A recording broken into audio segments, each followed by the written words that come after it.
Call the meeting to order. We'll start with the Pledge of Allegiance. I Pledge allegiance to the flag of the United States of America and to the republic for which it stands, one nation, under God, indivisible, with liberty and justice for all.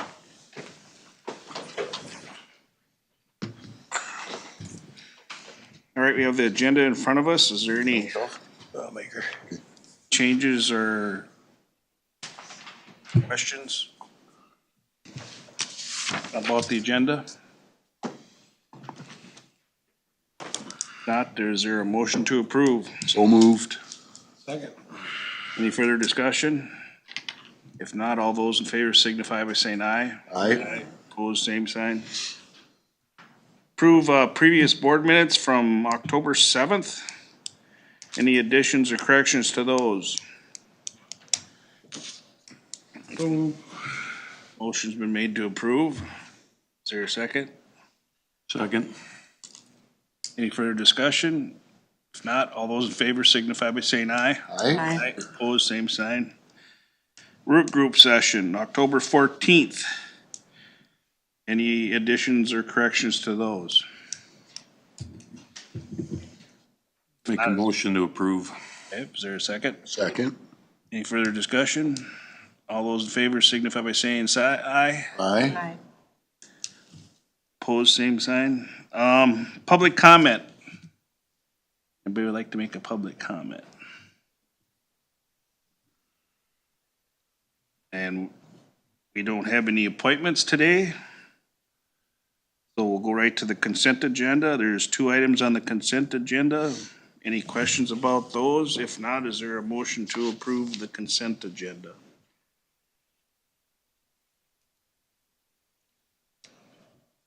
So moved. Is it guardianship? That's just a renewal for them. No, one is a new. One's new and I just think we can never have enough of those people. They're so wonderful. So I'll second that. Okay. Any further discussion? If not, all those in favor signify by saying aye. Aye. Opposed, same sign. All right, we'll move on to action items. Number 1, consider approving quote from Subservice Incorporated, the amount of $55,550 to repair and line a culvert pipe in County 18 in the municipal section of Hoka. Brian. So in the municipal section of Holka, right off close to Trunk Highway 44 by the library, there is a failed storm sewer pipe that the city of Holka plans on repairing next Tuesday. But then they're just gonna repair the worst section, 40 to 50 feet. The entire length of pipe is about 260 feet long. And we've been talking with Hoka as far as responsibilities and sharing the costs. So we're looking at 55% county, 45% Hoka on cost for the overall work. Hoka's doing the repair of digging up the roadway and doing repair stuff. And then we got a quote from Subsurface Inc. to line the culvert the full length so that we can dig it all up. It's more cost effective. We'll line it. Then I've also been speaking with our MnDOT state aid engineer as far as getting payment out of our state aid account for this work. And he said we can go through the process and do that. So there's not a county levy impact to this. So being that this municipal section, depending on if it's a reconstruction or just a standard maintenance project, depends on if it's 100% municipality or if the county kicks in. So with that 55-45 split, that is if it was a reconstruction project of which we are repaving it next year. So we're going to consider it a reconstruction project and do that split. So I get approval on this. Subsurface Inc. is saying that they can be down here and get it lined this fall still. So this was the deal where Hoka didn't want to pay anything. Correct. Well, good job, you guys, at least getting that. Yeah, we had some pictures that showed that they drilled through the culvert with a gas line. Oops. So previously we tried to put our camera in, it would get stuck. It couldn't get to that far. Once we got to that point, saw that there's a gas line through the culvert that is from the Hoka's library to their propane tank. They made it pretty clear and obvious that they had a part to play in the repairs, so. I'll make a motion to approve that. Is that the same thing, the liner you're putting in that we did out here at the airport? Same kind of liner? We didn't do a liner like this at the airport. We have done this liner before in different rural culverts. Other culvert then. I thought we did one out at the airport. Done it out on 2033, on 24, on 14, all over the county. This liner's really been holding up good with this type. This is just a smaller version of what we've used in the past. Motion's been made. Is there a second? I'll second that motion. Any further discussion? So how long is this quote good for? Until they do it? They said they're gonna get it done this fall, so, Oh, yeah. yeah, After they get the repairs. after the repairs are done, yeah. And County 18's up for repaving the next year. 2018 is repaving, yep, and we do have municipal consent from both Holka and Brownsville. So both municipalities are on board with getting everything paved, so that'll be bid out this winter and, yeah, repave sometime next summer. Okay. How about that section on the end there was really bad? It was towards the end. Are they replacing that too with, Yes, as well as the center section? By the outlet there? Yep. Okay. Hoka's doing that. yes. Okay. All those in favor signify by saying aye. Aye. Opposed, same sign. Number 2, consider approving low quote for Rogish Brothers Incorporated for concrete repairs on County 8. Yeah, so on County 8, that's the concrete section from Trunk Highway 44 going down to Decorah. There's a little over 3 miles or almost 4 miles of concrete pavement. We had some slabs that have buckled on us, and right at the joint kind of popped out, had some problems. We have popped out the bad stuff, threw some cold mix in there, so that way everything rides good, but we know that it was a short-term fix when that happened. That happened during warm weather earlier this summer. We'd like to remove and replace the bad concrete slabs before they pop out or bust off and get even worse. We got couple quotes. Rogish Brothers Concrete was the low quote at $25,200. We've been coordinating with them. We'd like to do the work in 2 weeks. So we need to coordinate getting stoplights from MnDOT to do stoplights with taking turns, closing the road down to 1 lane. So we have done this type of work in the past. Generally it's going to be 4 days worth of impact. So you're actually gonna use stoplights? Yes. See on 16 going to Hoka out of Houston. Yep. Bridge, they got it down to 1 lane and they're just a stop sign. Take turns. They were telling us they were gonna have stoplights out there, I believe, next Week. week. They were I was gonna just have- surprised that they were getting away with just a stop sign, take turns on that major highway. Okay.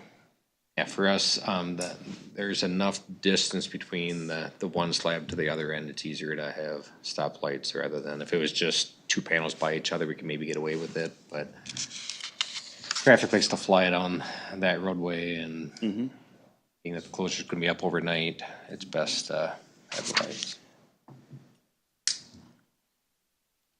I'll make a motion to approve it. Is there a second? Any further discussion? If not, all those in favor signify by saying aye. Aye. Opposed, same sign. All right. Number 3, consider approving resolution 2537 to approve a transfer of $226,373 to the construction allotment. Okay, so what this is we get, with our MnDOT state aid funding, it gets divided up into 4 categories. 2 categories are for maintenance, 2 are for construction.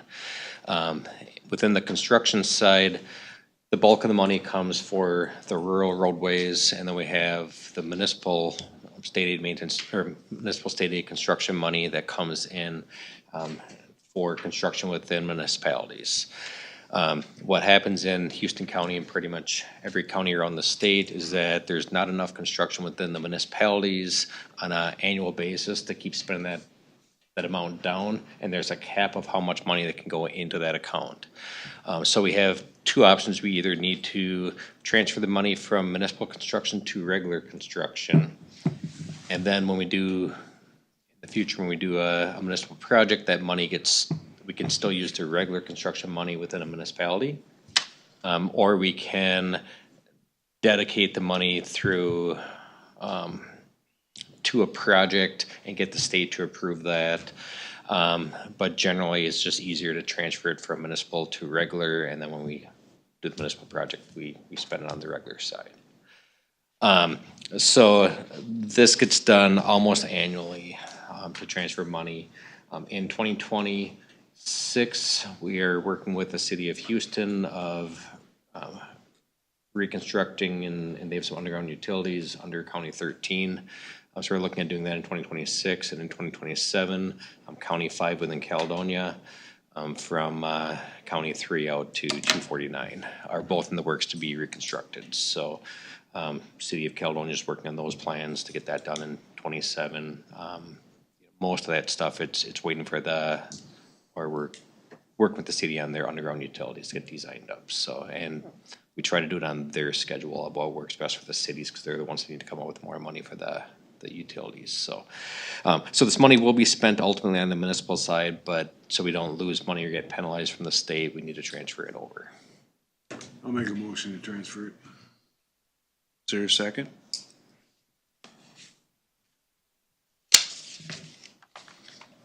Second. Thank you. I don't hear anything from over there. Come on. Any further discussion? Any questions about that? So we're just gonna transfer to regular construction then? All those in favor signify by saying aye. Aye. Opposed, same sign. Can I ask one question for the board? Something came up here from municipalities asking about the local road improvement program funding. I was just gonna ask you about that. So I know that Caledonia has expressed interest in applying for funding again on the extension of Warrior Avenue. I don't know if they're gonna apply this year, depending on how their funding worked out with MnDOT, but they've been definitely looking at that, and I think they're gonna be applying.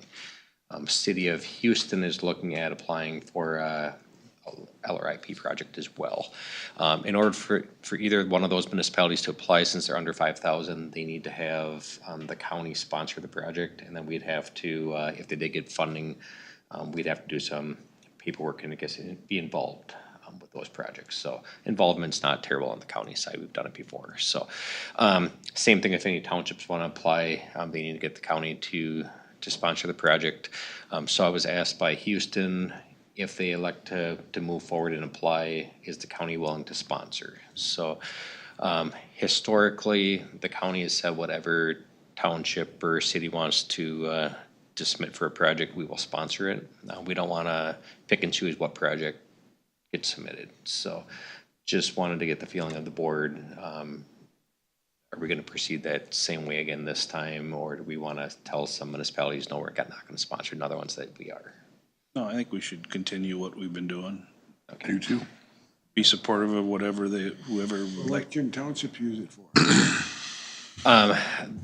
They can apply just like road. cities, you know, but We used that on, Yeah, in Mound Prairie Township to fix that road. yeah, so a lot of times it ends up being like a township road that serves as a cut across between two busy highways, or like up in Mount Prairie Township, it's it's an extension of a county highway.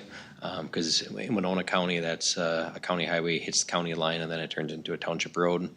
So that gets used there. Otherwise, if there's some type of economic driver, some development with some businesses off of that really has a lot of traffic, they can get funded through that. Those are the type of projects that typically get funded for municipal or with townships. Could Springgrove use that for blacktopping Nine Oaks? They can apply. I mean, They got a couple of roads I know that are way too wide and they wanna narrow them up. Could that money be used for something like that? not for narrowing, it'll Too be wide. for like a surface. Why would a road be too wide? Well, it's 40-some feet wide for a gravel road. I mean, that's getting a little crazy. Well, usually it's the other way around, it's the problem, but, No, we got too many big manure spreaders. That's our problem. Yeah, so you wanna narrow it up for that? Well, they gotta learn how to drive. They can't have the whole damn road. Greg, I don't think we can control how people drive. I know that.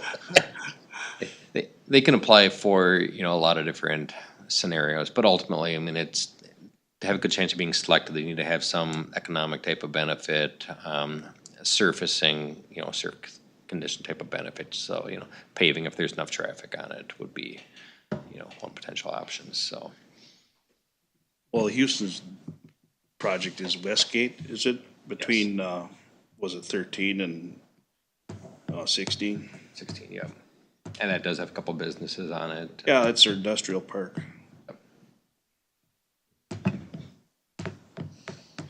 Okay, Why would we not support that? Oh, yeah, that's, I mean, what, we have in the past, we should continue doing that and be Benefits. supportive. there wouldn't be a reason not to. Benefit.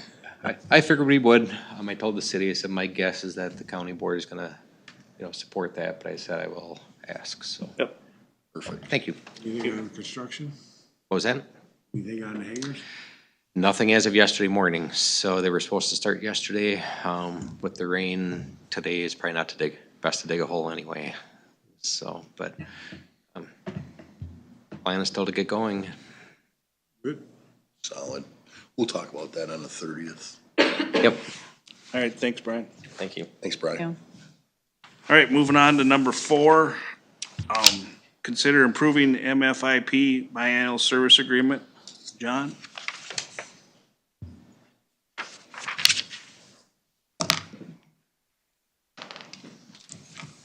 Okay. Good morning. Morning. So these next two items are fairly routine. Both of them are 2-year agreements we have with the state to run the MFIP program and the Child Care Assistance Program. I'm gonna have Karen go through kind of some of the high points on that. In the past, after people have kind of seen this, we've put it on consent, but just wanted to bring it forward so everybody gets a good look at it. Yep. So I'll start with the MFIP contract. The MFIP program is the family cash program that we administer for the state. And by entering into this agreement, it gives us administrative costs. It helps us to fund WDI, which is our partner for families that need to work with employment services. So MFIP is a family program that is work-based. So our participants need to have a referral to the Workforce Development Center. They need to create an employment plan to be able to receive funds. So what this plan does is it gives us funding from the state. So our allocation for 2026 is $143,000 and $143,000. And so we have to do this plan every 2 years. As our allocation comes out next year, we adjust our budgets accordingly for that.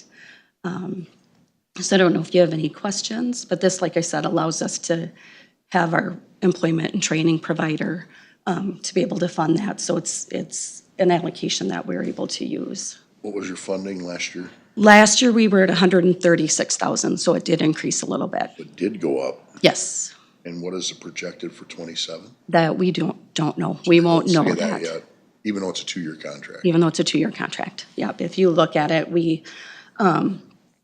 the budget we build for 27 is the same as what it is, and then as we get closer, every July, August is when we get that new allocation. So we go up or down, just depends. Right now, our MFIP numbers are up a little bit, so that's where we received that increase, so.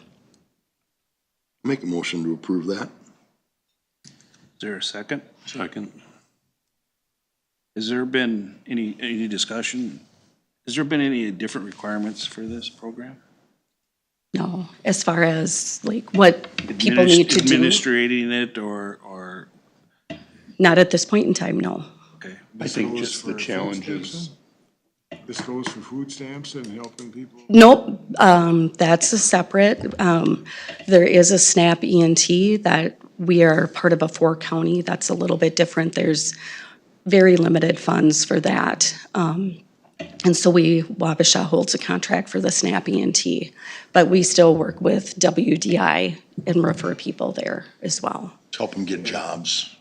I had a news article on the news this morning that SNAP is gonna be running out of money in the end of October. Yes, that's due to the shutdown, so. Much about it, that's just what they said. Yes, and we're aware of that and tracking that. Minnesota's kind of unique in that their SNAP program or the MFIP, people who are on MFIP and are eligible for SNAP, it's a combined program. And so we're trying to navigate that. One response to your question, Commissioner Johnson, there isn't anything new requirements or whatever within this agreement, but it's new rules, new workarounds, and a variety of changes over time with the program that, With SNAP. yes. What happens when SNAP runs out of money? People won't receive their food benefits for the month of November. The state communication plan is set to go out to participants today. I have not seen anything come out yet, but it has been in the news. We had sent a message last week, and from the days all kind of blur together, we had received multiple messages, so we do wait for that state communication plan, because we would have sent out a message Tuesday, a different message Wednesday, and a different message Thursday. So right now, we are still able to approve new SNAP cases. We can do that through, at this point in time, October 28th. And as John was saying, MFIP Minnesota has SNAP into that, so when people get approved for MFIP, it's their cash benefits as well as the food support. So is that for after that time? You say you can approve through close to the end of October, but We they don't- can't receive the They benefit. won't receive benefits. These people that can't get a job, they're gonna get awful hungry. Well, anybody that's receiving food support will be, so the food shelves are gonna be strained. And I know we had shared a link to the federal shutdown, or the state shutdown website, and there is a link for all of the community food banks that are out there. So people will need to really partner with that. We've been really trying to get all of our SNAP applications approved for October. And we do inform people that we're approving your October benefits, so at least they'll have some food. And then we have to let them know that as of November 1st, they're still eligible, but at this point in time, there's no guarantee there'll be an issuance. So, Would it be helpful as a board if we would to send a resolution or a letter to our representatives to vote for the continuing resolution to open the government back up? Work it out. I mean, that's what's causing this, is that Ultimately. our 2 senators from the state of Minnesota won't vote for the continuing resolution, so that's that's why it's shut down. Shouldn't get paid either. But they are, I know, Exactly. That's they the are sad getting part. paid. that's Yep, the worst part, they are. yep. And everybody else is sitting there. Everybody's gotta do the suffering but them. I think, it's hard to predict what's gonna happen. Last time there was a extended shutdown, it was the longest shutdown ever, it was 35 days. I think as we keep going deeper into this, the pressure grows exponentially for them to come together and work it out. And we've been really careful, we don't wanna put messaging out there that we have to change tomorrow. The state's doing some messaging to participants. We answer the questions the best we can as clients are calling us. It's a pretty fluid environment though, and the information we're getting from the state changes pretty regularly. Same thing with WIC on the public health side. as they're trying to cobble together different types of revenue to keep that solvent, if you will, and providing benefits into November. But again, you know, from the beginning, we said if you get into 3-4 weeks, it starts getting really hard on people who rely on income, they rely on different benefits, things like that. One good thing is that healthcare benefits, at least as we understand, are secure for the first quarter of the fiscal year. So that's started in October, and so that quarter, that's what we're hearing now. So that also is something you pay attention to, is if people are losing healthcare benefits in the midst of the shutdown. So paying attention to a lot of different things to make sure that we can communicate, but communicate with accurate messaging. Well, when you try to do backdoor funding, the administration tries to do a backdoor funding of anything, like whether it be pay for the military or whatever, it gets challenged in court. So it doesn't, it's kind of ends there. So we're still stuck in the same position here, so. Well, ultimately, I guess I would not think that the aspect of healthcare is going to be rosy in the future. I think it's just the opposite. I think that that's what part of this disagreement is about with the shutdown, is the healthcare benefits are going to change for everyone, Aren't paid they or gonna go unpaid. back to previous pre-COVID terms? Possibly. So I mean, that's what the fight is about, is they wanna go back to the pre-COVID benefits. My understanding is they want to keep the credits in so that it's keeping private market. Because they're coming to do, right? I mean, they're sunsetting. Yes. Yeah, they've been designed to sunset at what date? This. End of the year is what we're, yeah. And any proposed changes with Medicare and Medicaid, of course, are going to affect the whole system, so. So there's a lot of calls that we're receiving right now. It's manageable right now, but people also lost Advantage plans for their Medicare. So, you know, the population that's on Medicare, they're trying to find new plans. The pool's getting smaller and smaller, so we refer a lot of people to MAPS. It's the old senior linkage line where they can get information, and they're a neutral party, because I can't think of the other name that I wanted to, where they work through, you know, what kind of insurance do you need, what medications, what are your health needs, so that they can help not tailor them, but get people into affordable plans that are going to serve their needs. Well, what I was originally getting at was, is there any different, like for the CCAP program or the MFIP, any different rules that you have to do now that to confirm, you know, for prevention of fraud? I mean, that's all we're hearing about now up in the cities is all the fraud investigations. We're potentially $1 billion of fraud here going on with all the different programs from Human Services. Yeah, Have you we didn't have any housing stabilization providers here in Houston County, so we didn't, that wasn't. But there's been CCAP fraud. Yep, there has, but we do, you know, if we get cases right now, we have our fraud investigator who's from Wabasha County. Right. You know, we do fraud referrals all the time for things that, Yep. you know, don't seem right, but no, these programs have not changed with how we administer them. There's always changes, but not anything that's fundamentally different than what we've done in the They're just past. saying nothing's changed as far as that goes. No, Okay. no. So as you say, CCAP, the next part, number 5, is the CCAP plan. That again is just how we are going to administer what the state gives us as our policies.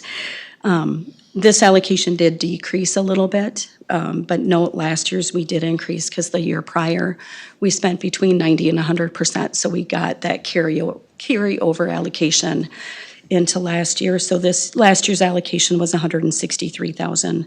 This year, we're a little shy of that at $159,617. So We currently are spending at the 100% mark. So there had been a long time when we'd only been spending between 60 and 70%. So we are seeing that CCAP program be utilized more than we have in the past. So, which is a good thing. It's helping people get back to work and making sure kids are in safe environments, so. We should finish voting on the first one before we vote on the second. What's that? We should finish voting on. Yeah, four. that's what I was gonna go back to here is we gotta consider the MFIP biannual services agreement. Is there a motion to approve I already that? did that. Oh, that's right, you did. So did we have a second yet? You just seconded Bob it. did it. You did. Greg seconded it? Somebody seconded it. Greg seconds. Any more discussion? All those in favor signify by saying aye. Aye. Opposed, same sign. Now, number 5, the CCAP plan. Is there a motion or any questions, more questions on that? Is there a motion to approve? So moved. Is there a second? Second. Any further discussion? All those in favor signify by saying aye. Aye. Opposed, same sign. Thank you. Thank you. Thank you.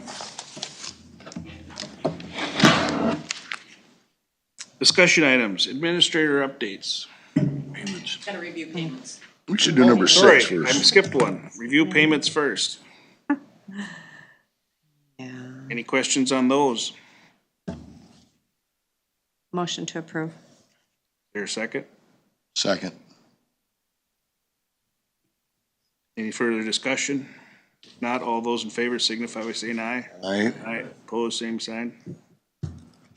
Now administrator updates. Yes, I guess I've just been reading the correspondence that we've been getting from DHS regarding, the programs that are gonna be affected and just hoping that we get some kind of resolution before we have to have it affect people here. I did receive this letter yesterday from Sherburne County. They are participating or have acted to join the Minnesota Rural Electric Association and the Minnesota Nuclear Energy Alliance, pursuing legislative action to repeal Minnesota's moratorium on nuclear power generation. I scanned it, I'll send it to you. They've, basically sent a resolution that, they're looking for other counties to provide that, that support also. So I just got it scanned and I'll send it out to you so you can read it and possibly discuss or act on that next weekend. At the work group session, you were possibly, or the Minnesota leave plan. Did you want to give an update at all on that? The paid leave? Paid leave, Yeah. where we're at? So the Minnesota paid leave starts in January. That's kind of the mandated, for lack of a better term, short-term disability thing that the city or the state's putting on. Throughout that, we've been working with the different unions. We're gonna have a bunch of MOUs coming up possibly this next couple weeks. Just kind of stating in there that it's gonna be that 50-50 split. So we will have that addition into the contract. And then that'll start in January 1st. There really hasn't been a lot of information as far as the procedures and the process that employees are gonna have to do when they get eligible for that come January. That portal hasn't been opened. But When's that expected to be open? January 1st, 2nd. So they're not gonna have any pre-run here before January? It's just gonna, bam, it's gonna be online and everybody's gonna apply and it's all gonna go through without a hitch? Apparently. Yep. Well, yeah, if you need it, you apply. You don't have to apply if you don't need it. Yeah. But I'm referring to the fact that, Yeah, as an employer, you need to get on the portal, right? Correct. right. Yeah, yeah. So we've got all that set up, the county's all set up, it's just, at that point, we'll start paying those deductions and dues in January.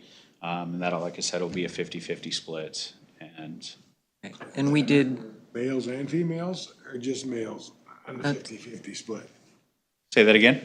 For males, if they take off for maternity leave, is that? Yep, 50? so everybody, all the employees will pay, it's 0.88% of what your paycheck is, your wage. They'll pay 0.44. The county will pay 0.44. The statute says that we have to pick up at least 50% of that cost on that. So that's where that split comes in, and that MOUs for the unions come into play. Is that just for employees that take benefits? That's for everybody, Really?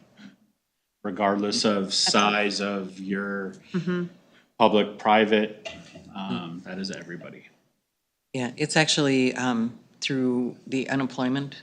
You know, we have to Okay. do reporting, quarterly reporting for unemployment. It's a result of hours. 2023 Yep. legislation that they mandated that Right. everybody qualifies for paid leave. I think it's On assumed, that though, same it's basis. because of benefits, you know? And so what I'm asking is if So someone we doesn't have, have that. like the temporary employees or seasonal employees, they qualify for unemployment, therefore Okay, be reported at the same place. So that we'll use that for the paid leave.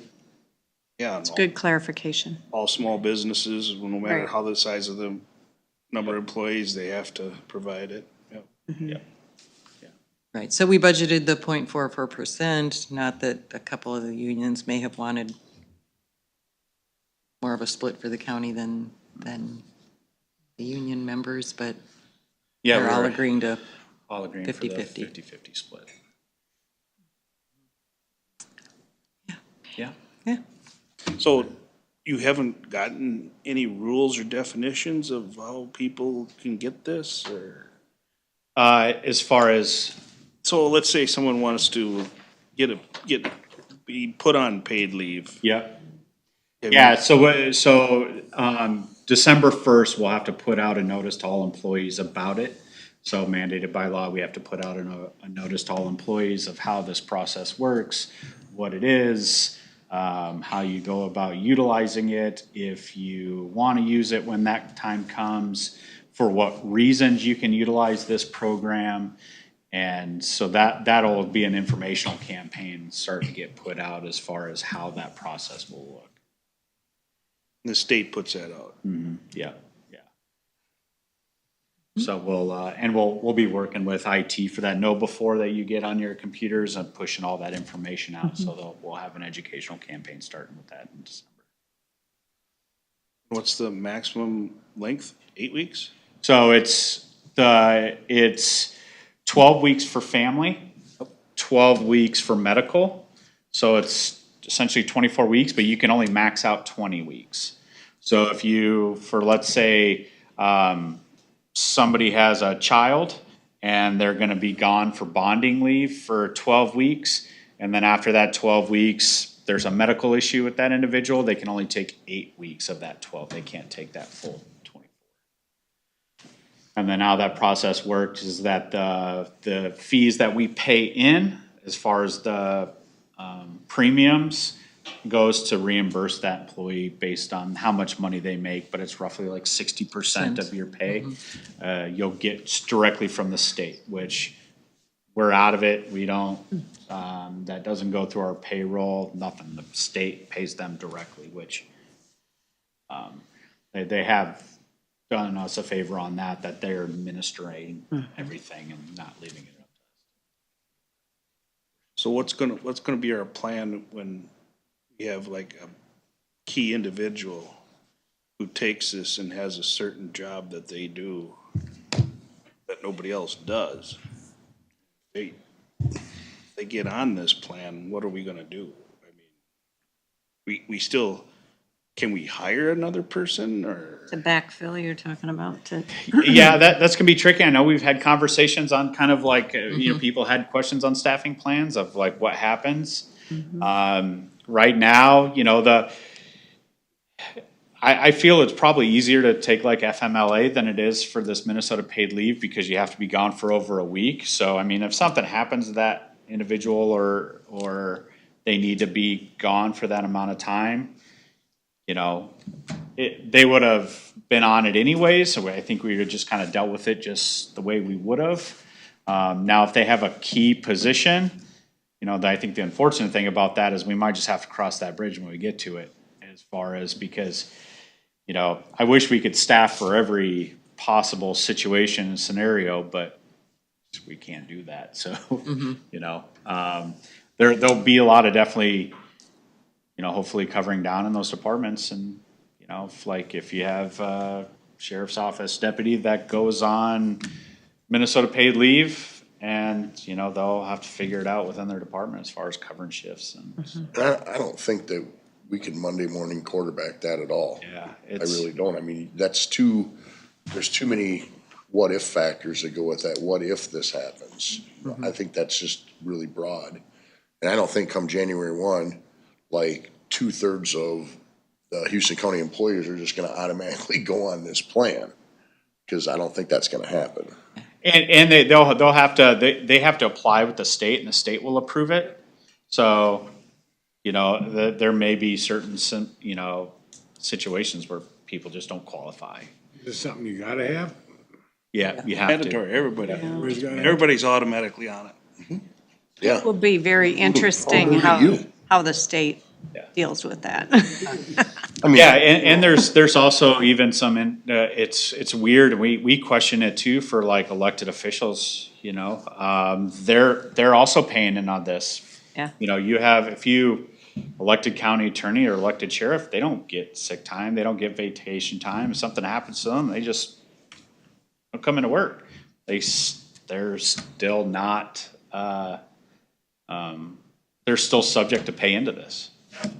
Yeah, which is very odd, and, you know, I know like some of the state associations were kind of fighting that a little bit Yeah. of like. I know AMC was fighting, try to get the counties to be somewhat exempt on Yeah. some of these rules because of the roles that we do, so. Right.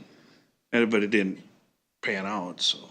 And the size, depending on the role, it's gonna make a difference, you know? Yeah, so it's gonna be an interesting to see how that pans out and what effect that really has with county operations. Okay. Insurance? Insurance. Update for insurance, we had a kind of conversation with insurance, so we did that RFP, we pushed out the RFP this last spring. Kind of went through the whole deal, we ended up having, a group of individuals that proposed bids. I know we did talk about the 49ers, the 49ers did not bid on our insurance. We had some people that did not respond at all, we had individuals that just denied to have a bid. And it turned out that the insurance we have, a Blue Cross Blue Shield bid and a PIEP, were the ones that really kind of responded. The insurance that we have now and all the ancillary benefits that we have now ended up being the cheapest. So our initial rate came at an 8.5%, which was our renewal rate. With our RFP process, they backed that down to 5%, so Carol did budget for that 8.5%, but they are down to 5%. And we were able to save some money on life insurance and other things like Spreading that. that out over the whole county, that's a good number then. Yeah. So we'll kind of package that together and send that out to you so you kind of know what that is. And, yeah, I mean, there was, you know, there was a good, you know, the most comparable one was a Blue Cross Blue Shield Direct, but we're in a pooled plan right now. And if we go direct with that insurance, it's just us standalone.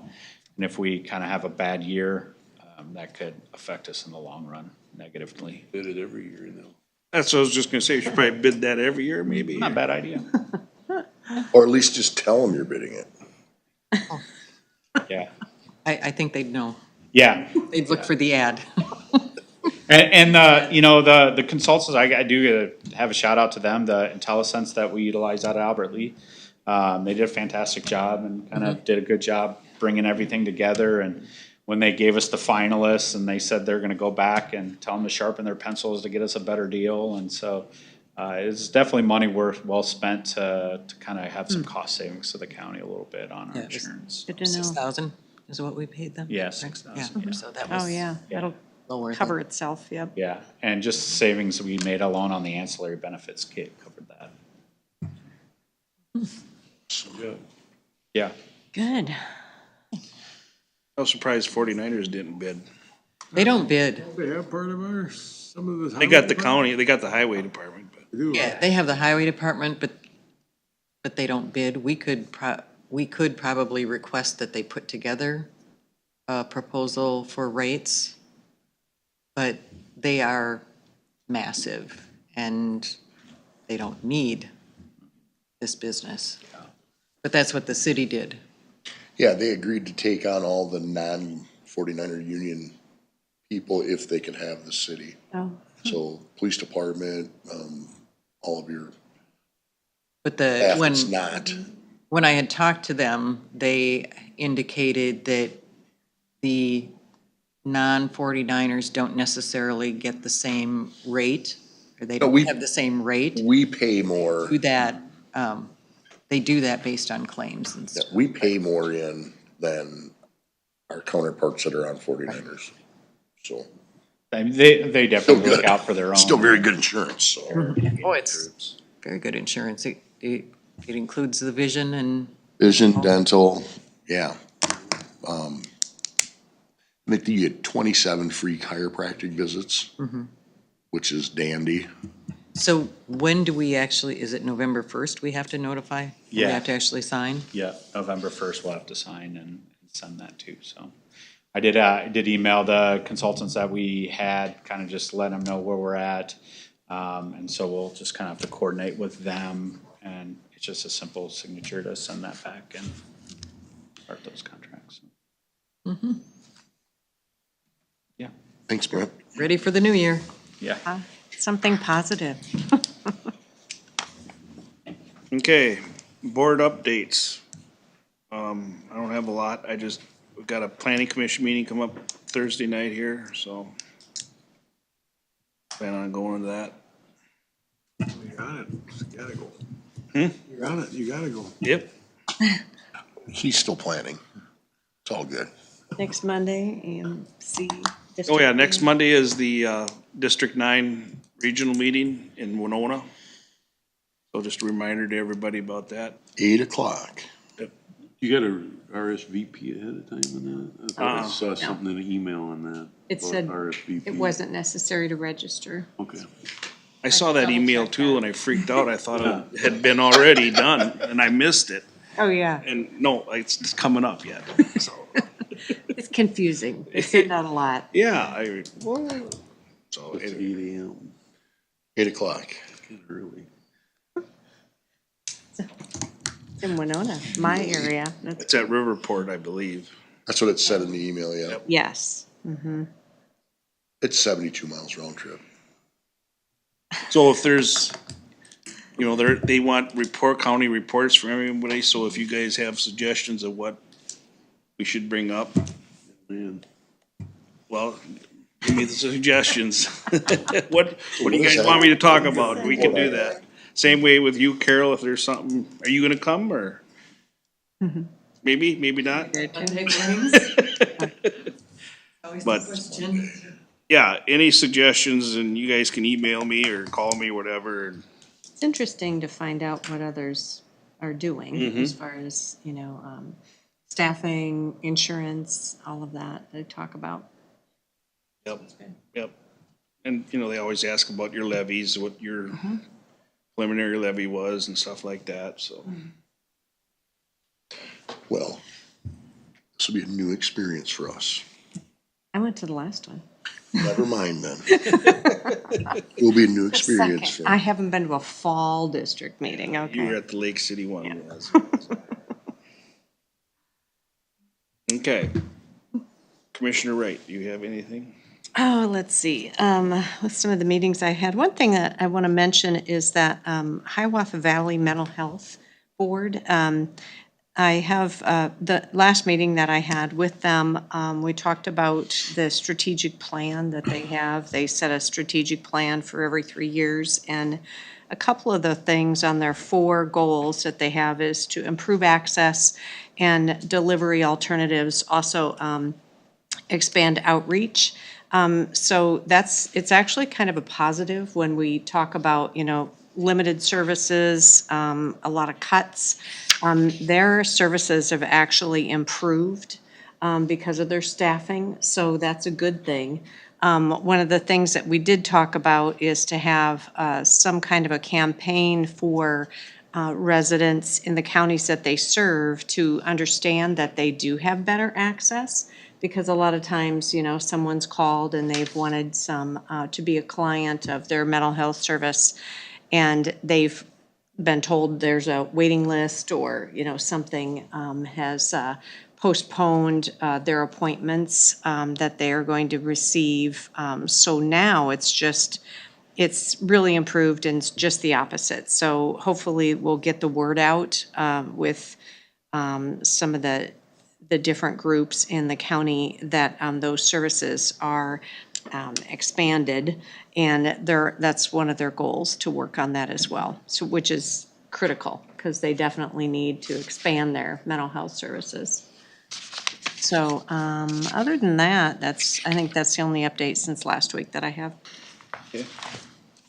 Commissioner Zender? Safety meeting was on the 8th. As always, Brent does a good job with that. Working on some fire drills and some Alice escape plans and drills that we'll be involved with. So, good stuff. I mean, it's just, he's being progressive with everything that goes on. And so, I like that we have the meeting. That's a good thing. ECB meeting, we're trudging along with the school mapping. It's continued to go with the grant that we had got. It's the same vendor. There was a loosely allegation of, I shouldn't say an allegation. One company was a little upset that they didn't get the bid, and so they sent some lawyer paperwork. But that seems like it's been resolved. We didn't have any grants available for the 1275, so I don't know, Carol, if Brian gave you a bill yet for our second half of the year membership to that. It'll be coming then. It's $1,275. They're hoping with some of the stuff that they got going on that will be covered for each of the counties. But it just depends on the funding. So next meeting is in December, and then we have our big combination meeting between the RAC and ECB will be February, as usual. So hangar meeting coming up, and that's it. You got a meeting tonight? We do have the MnDOT meeting tonight for the roundabout and the proposed Warrior Avenue detour. I think there's a lot of questions and answers that are come up with that.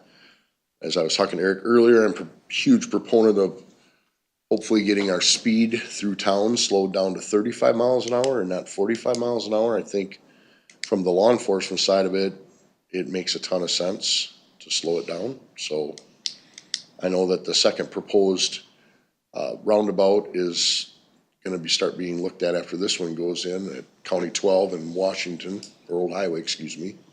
Oh, so there's a second one. They've already hinted to that. Bob Burns and I talked a little bit about it yesterday, but that's been brought up to Jake also too, that would be their next proposed idea, is to have one on each end of town. Which publicly, there's a paper here, and I'm not gonna say anything because I'm gonna get in trouble, so. What are you gonna do with all that traffic? Man, that's gonna be school time gets out. Oof. It already is. It's crazy now. What's it gonna be worse? It is. I sat there the one day for over 13 minutes, just over 13 minutes. I sat there and clocked it out before I could get out on the highway. And there's no. From where? At You get caught. Quick Trip. Oh, yeah, I sat there. that's where the roundabout should be. There should be stoplights there. Roundabout. That would help. stoplights, either Had to one. take a left out of there, yeah, you gotta wait forever. Aren't there impossible. stoplights there? No, there's flashers. That's flashers for the kids walking to school. Oh, okay. So I have been in the afternoons now. I got one of my officers at the Daytona 500 in the parking lot, so he slows that traffic down. And then I've been sitting up on the highway between Dollar General and that corner. She'll go stand out there with the flag and God bless her because she has a hard job. I mean, she goes out there and stands with a flag and they will literally turn behind her Oh, wow. and go south. That's a And it's big happened multiple times and they've gotten tickets for running. I mean, just because the center lane is out there, she's in the middle, yeah, they just go behind her. Wow. And people are like, we didn't know we couldn't do that. But I mean, it's tough to get kids across there and then the amount of buses that we have turning to the north that split off, the Warrior Avenue project will 100% alleviate some of that traffic. So there's still gonna be a contingency of buses that gotta take a right that drop off at the elementary school, after, cause you know, St. John's and St. Mary's kids end up out at and then the buses switch out there, so.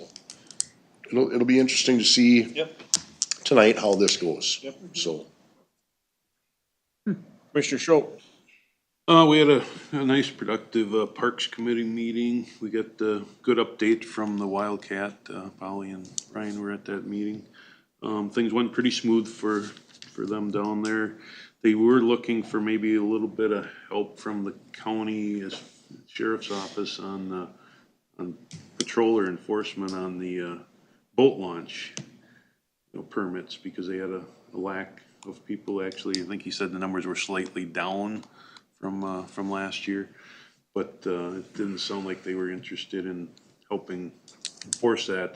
Kind of a question on whether we have an ordinance on it or the legality of how they could write a ticket or do enforcement. So kind of looking into how we can help them do something there. They had a lot of good ideas in trying to up the numbers for rentals. They were still did good, but could be more. They had a lot of open sites that they're looking to try and fill. Justin's on the schedule of adding a few more picnic tables, and it sounds like they're getting or proposing a donation on the memorial bench for Jake Linkowski. Yeah, it would be nice for something for him for all the years that he had worked down there. They talked about that, having something down there, but. Get a bench or something? Yeah, that's what they thought, maybe a bench or something, just in Jake's honor for his dedication. He did a lot down there, so. Was he there 16 years? It was quite a while. I heard it was. After Kirchhoffs were done, he took over, so. So that was my only meeting. I think we're trying to get together with the sheriff for our jail meeting. I don't know if you got a date out of him yet or not, or, Well, I talked to Mark about it okay. and Mark was gonna find out when Rachel was available. And Mark hasn't got back to me yet, so. So no. So, yeah, If I we just get a date, I drugged guess that out we're for gonna- just a no. Sorry. Maybe just pick a date and tell them that's. Yeah, we're gonna have one and that's the way it is.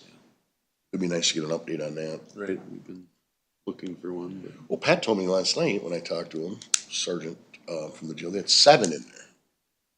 Plus juveniles. So, some got released, so it's down again, but there were 7. So, Well, it'd be nice. not juveniles, 7 adults, then it went down, and then there were some juveniles. So, he didn't say how many. They weren't there for long. No, we have a few people that should be sitting there a lot longer than they do, but, We just have one in there now. so one got released yesterday?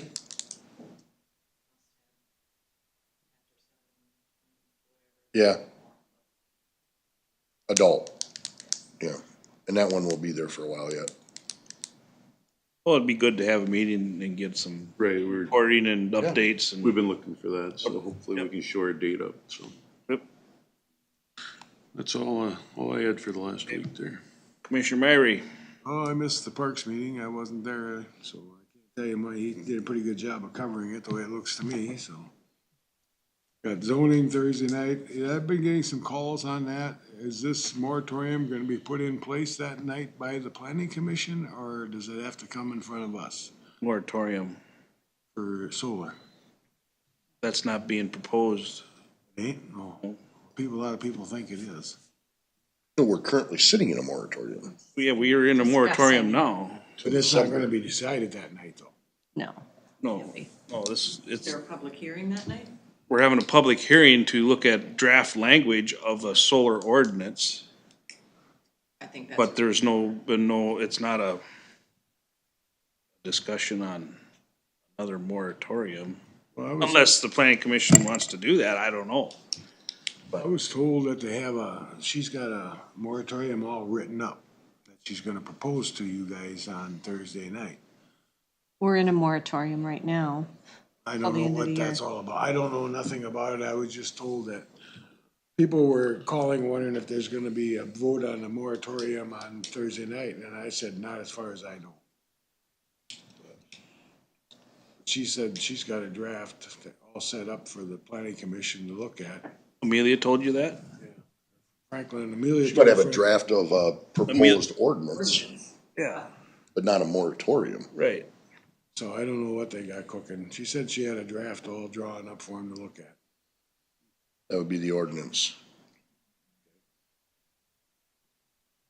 The only other thing, I got a few calls on the rifle deal, when we're gonna do something or have a public hearing on the rifles. Yeah, I got an email about it here the other day, Sunday, I believe it was. Bernard?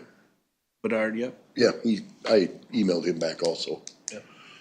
I told him it'd be sometime next year, we'd look into that and start having a public hearing about it or whatever. I mean, that's gonna be one of our discussions at the District 9 meeting too with other counties. See what other counties are doing. Yeah, he's adamantly against it. Somebody asked me, Polly, about doing a vote, countywide vote on something like that. Is that possible? A referendum?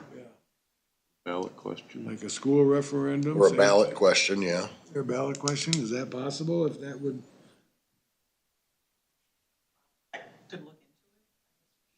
would you, just to see? That actually is a great idea. If it was something. We should do with everything that they hand down to us from the state. We should always Have a question. ballot question on everything. We should question it all the time. Thought you were gonna say something, People were just asking those questions. but that was, Yeah. kinda condescending, I'm sorry. It really was. It's noted as discussion on the proposed ordinance regulating commercial solar and related comprehensive land use plan amendments in Houston County at 7:10. The public hearing and intent to adopt an ordinance. That's what it's on the agenda. And that would be a recommendation from them for us to consider as a board. And it's a discussion. Yeah, sorry. It's actually not an action item That's as another listed. thing that was asked, is the planning commission gonna be the one to have the final say, or are we? Well, they're the recommending body. Yep.